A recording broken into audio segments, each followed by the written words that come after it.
Traumatic perforation. Trauma can be either because of a slap to the face. It can be inadvertent during games when somebody's hand may hit your ear. It can also happen after a head injury, especially if there is bleeding from the ear canal.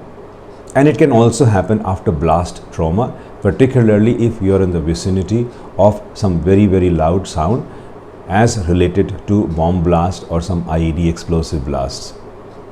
Traumatic perforation will lead to impaired hearing, tinnitus or a buzzing sound in the ear, sometimes pain, and if the pressure effect is severe, the patient may also notice some giddiness or dizziness.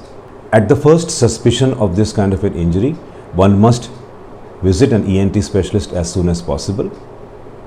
The ENT specialist will take a look at your ear canal and your eardrum. If possible, they will show you a picture of the perforation. They will order an audiogram to see whether the hearing loss is just because of the tympanic membrane perforation or if there is any deeper impact and a sensorineural component has also crept in as far as your hearing loss is concerned.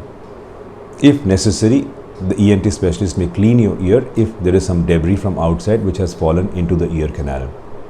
Traumatic tympanic membrane perforations normally heal spontaneously.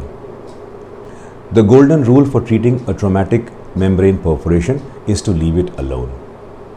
The most important thing is not to instill anything, including drops, into the ear, because drops can carry infection from the external canal into the middle ear.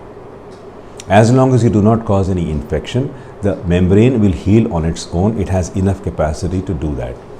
Sometimes we give supportive treatment depending upon your symptoms. If you have pain, a simple analgesic is prescribed. If there is tinnitus, some medicine may be given to reduce your tinnitus.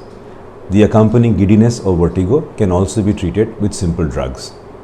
In some instances, a traumatic membrane perforation does not heal spontaneously. This happens either if your tympanic membrane has been weakened because of earlier infection. For instance, you had a middle ear discharge as a child and your tympanic membrane became weakened because of that. Sometimes the blast may be so high that it causes severe damage to the tympanic membrane. Sometimes the injury is so severe that there is a very large perforation, in which case the chances of it healing spontaneously are very low. In case your tympanic membrane perforation does not heal spontaneously, your ENT specialist may advise a simple surgical procedure in which he or she will use a graft material to give you a new eardrum, and you should recover satisfactorily after that. The most important thing for patients who have a traumatic perforation of the eardrum is to remember to keep their ears dry, to take supportive medication after visiting the doctor as and when required. You should get an audiogram done to find out the extent of your hearing. And if in a few weeks' time the perforation does not heal spontaneously, or if the size of the perforation continues to increase, then you must undergo a simple surgical procedure to repair that eardrum.